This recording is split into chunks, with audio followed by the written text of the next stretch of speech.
Hello, everybody. Welcome back to the show, Science Dispatch Podcast. My name is Cameron English, your host as always. Joined again after a missing week, the Dr. Chuck Dinnerstein, Director of Medicine at the American Council on Science and Health. Chuck, I believe you were on a beach somewhere sipping Mai Tais, which sounds a lot more fun than sitting in your office. I wish I could claim I was on a beach. I was sipping a Mai Tai, but it was actually closer to you in Healdsburg. Well, just imagine that you're in Miami Beach. Yes. It was all good. Very good. All good. Well, I'm glad you got a break. Hopefully you're recharged and ready to talk about some interesting science that's been done lately. I don't want to say good science. I think that might be a little overselling. Pushing the envelope. No, but a good attempt, right? B for effort. Okay, yes. So we've got two stories. The one we're going to discuss initially, and I want to spend probably more time on this one because it's a little more involved, I suppose. But this is an article you wrote called "Can Fasting Reverse Aging?" And so here's the summary, and then you can dive in and explain what's going on here. So you write, a recent study published in Nature suggests that the key to a longer, healthier life is not achieved by stuffing our faces around the clock. Instead, starving ourselves for a bit might be the ticket to turning back the clock on aging. What is the science behind this hunger game? Is fasting the ultimate cheat code for defying time? Excellent rhetorical question, Dr. Dinnerstein. Take it away. Okay, so there are several kinds of fasting. There's that intermittent fasting where you alternate hours or days between meals. There is a kind of a periodic water-only fasting that you can often is associated with religious holidays. And then there's a time-limited fasting where you give yourself only a few hours during the day to eat. And all of these various modes of fasting have been studied in Our Friend the Rodent. And they have found that these fastings will increase their longevity, their length of life, and their healthy lifespan, their health span. And so that's, of course, raised the question of whether, if it works for rodents, which are in the mammal family, will it work for the larger two-legged rodent called the human? And the difficulty in doing any of these studies is that the human lifespan is now out in somewhere into the 70-year range. So a long-term actual study is impossible to be done. So as a result, there's a plethora of studies that have tried to look at other factors involved with aging. So the first problem with any study is that while we all get old and we can recognize it maybe by the wrinkles, at the biological level, the biochemical level, it is very difficult to determine which are the markers of aging. We can talk about changes in our metabolism. We can talk about the changes in our DNA. We can talk about the changes in the epigenetics of our DNA. All of them have been associated with aging in one way or another. In this particular study, they looked at biomarkers. So these are markers in the blood that were associated with, in this case, a fasting. So they didn't actually have patients fast at all. They put them on a specific diet, which would result in changes in their biochemistry that was reflective of people that were fasting. And specifically the changes that they made were in insulin growth factor, so that's involved with glucose metabolism and energy. Another insulin growth factor binding protein that increases the availability of that. They looked at glucose and they looked at ketone bodies. So these were the four factors that were used to modify a diet, and that diet was then fed to a group of close to 100 volunteers. They looked at the volunteers' blood work before the study began, after the study began, looking at a range of biomarkers, which I'll talk about in just a second. And these people went on a 5-day fast that mimicked, or 5-day diet that mimicked fasting for a week out of every month during that 3-day period. And lo and behold, they did find that there were some changes, though most of the changes that they talked about in the results came from their modeling, which we'll get back to. They did find that it reduced the amount of abdominal fat that was present. They saw that it reduced the amount of visceral fat that was present. It helped people that had problems with their glucose metabolism. Their glucose metabolism was more normalized after that. And interestingly, they also found that their immune profile had improved. So as we age, we make fewer of the lymphocytes and more of the granulocytes. And that's felt to cause some of the difficulties that older people have with immunity. This mimicking diet reversed those ratios and made them similar to the younger people. So they took all the data that they had and applied it to a model, and what they found was that the 3 weeks of fasting over the course of 3 months resulted in the biomarkers of the individuals being more youthful than the biomarkers of the control group. So, if you're looking for numbers, 3 cycles of this reduced their biological age by 2.5 years versus the control group getting half a year older, which is the length of the study. So that was the basics findings of the study. So, question from a layman, I suppose, and I haven't read the paper, so I don't know if they address this, but why would you try to create a diet that mimics fasting instead of just having volunteers fast? What's the rationale behind that? Humans don't like to fast. These were very practical scientists. They knew that, it's easy to get the little rats to fast. You just take the bowl out of the room. But as my wife has discovered when she tries to put me on a diet, we can hide stuff all over the house.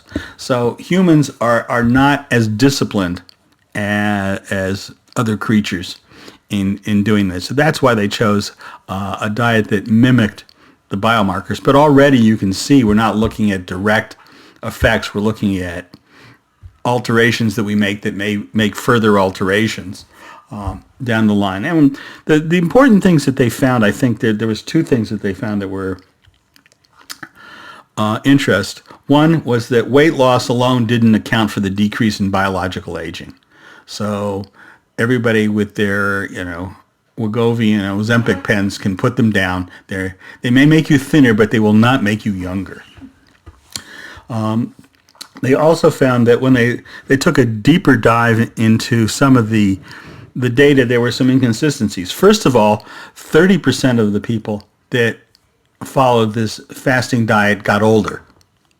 That it didn't make any difference at all.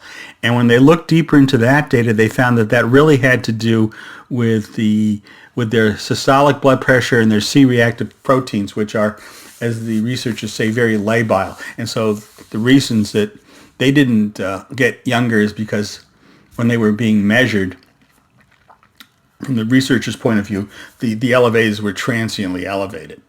But that's a little bit disingenuous because they could have also been disingenuously lowered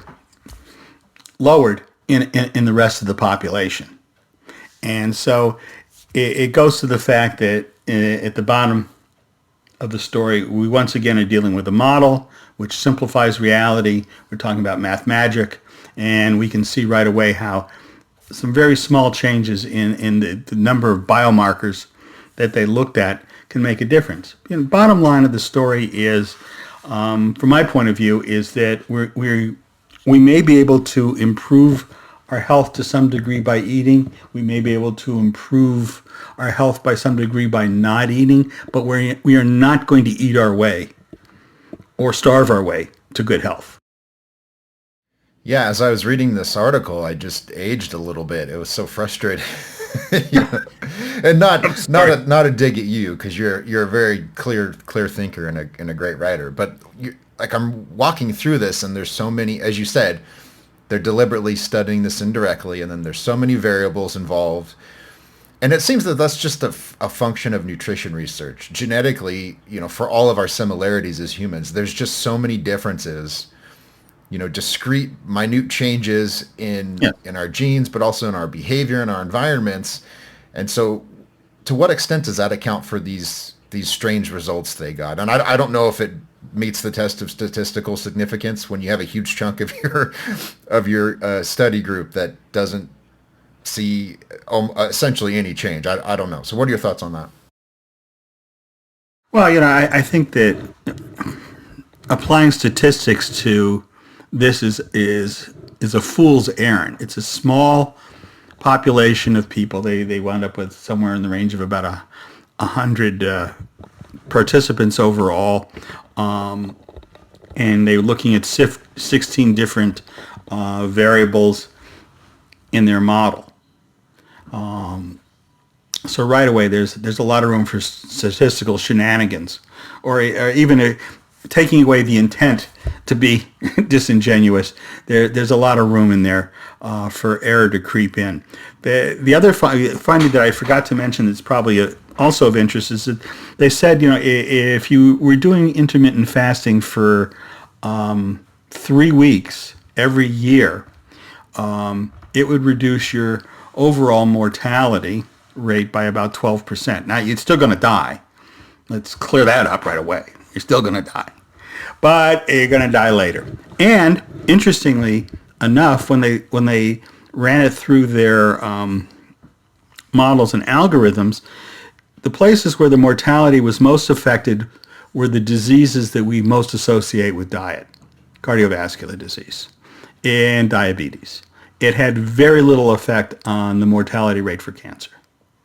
So, it's in some ways it's kind of a self-fulfilling thing. If you think that cardiovascular disease has its origin in how we metabolize fat and sugars, then a diet that specifically alters them may very well alter your mortality.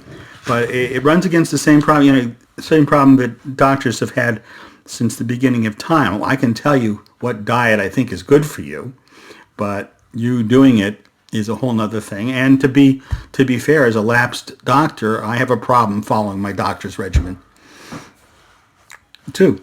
It's hard work. It's hard work. And I'm reminded of a scene from the show Scrubs. There's an overweight patient that comes in to see his doctor, and he's at risk for heart disease. The doctor keeps telling him that. And he comes into the exam room and he's got his big beer gut, and he smacks and he goes, "Nothing but salads ever since we last talked, doc." And the doctor just looks at him like, right, A related question, though, because fasting is one of those topics like supplementation or naturopathy, whatever you call it, like all of these sort of alternative health gimmicks. People swear by these things, and I don't mean to imply that fasting is necessarily in that category, but you go online and you will see people who will say, I lost 100 pounds by intermittent fasting, or I grew an inch taller, or my wife loves me more. Like these really extravagant claims. Some of them might have some basis in reality. So I'm wondering, what do you make of that? Is there any way that we can validate some of the things that people say about the benefits of fasting? Well, the difficulty is that we know that intermittent fasting will work in rodents. And if we're rodents, we would be home free on this one. So if you wish to claim you're a rat, that's fine, because then you have a world of science to back you up on intermittent fasting. We know that if you're fasting, then you very well may be taking in less calories overall compared to your needs. And that may help you with some weight reduction. Fasting will also switch your metabolism to making use of whatever it can find to use to create energy. That's the way we've evolved. And those metabolic changes may last a little bit longer for one group than another. So that may have an effect. But there's no convincing evidence that I'm aware of yet that show that any of these fasting regimens, when applied in the real world, which means not applied consistently as the truly virtuous would be, make any significant difference. And again, how are you going to actually measure in the end whether there is greater longevity? See, because I'm older, I'll fall back on that line from Woody Allen, who comes back 100 years into the future, and he asks where all of his friends are, and they tell him they're all dead. He said, "How can that be? They all ate brown rice." There's no. That's really the same problem, that we have with any of these studies, and that's why they do the work based on rodents, because their lifespan is shorter, and it's the same reason that they use worms to study longevity, because they have a quick life turnover, so that there may be some underlying general principles, but to make a one-on-one comparison is very difficult. Well, there are indeed some humans that have a lot in common with worms, so I think that does make sense. But enough about Congress. But okay, so it sounds to me, Dr. Dinnerstein, as if worrying about slowing aging is a fool's errand. Maybe we're all just better off having the occasional cocktail and a cigar and enjoying the time we have. I'm not so sure about the cigar. Cocktail, I have no problem. Okay. Yeah. But that's because I'm a vascular surgeon. I'm having an issue with the cigar. I just got, Fair enough. I got to say it. But having gotten that out there, I think that it gets back down to a reasonable diet, nothing in excess, exercise. Those are the things that will increase your healthy lifespan. And isn't that really what you want? There's really no reason to spend the last 20 years of your life in a nursing home. That may not be what you were bargaining for. Yeah, the old joke is, if I could have my 30s over again, I'd love to live another 10 years. But if it's my 80s, when I'm just staring out a window coughing, it's not terribly fulfilling. So, well, there you go. Take this as you will, with a flat of salt, as Chuck says from time to time. It's an interesting paper, it sounds like, and Chuck's article, again, is a good overview. It says, just titled simply, "Can Fasting Reverse Aging?" And that's on our website, acsh.org. Go check that out. Follow us on social media as well. It's at ACSH.org on Twitter or X, and I'm at CamJEnglish. You can follow us, tweet at us if you have questions or topics for the show. And if you want to get a hold of Chuck, just email the organization. The address is on the website, and he will get back to you. So thank you as always for joining us, and with that, we will see you next time.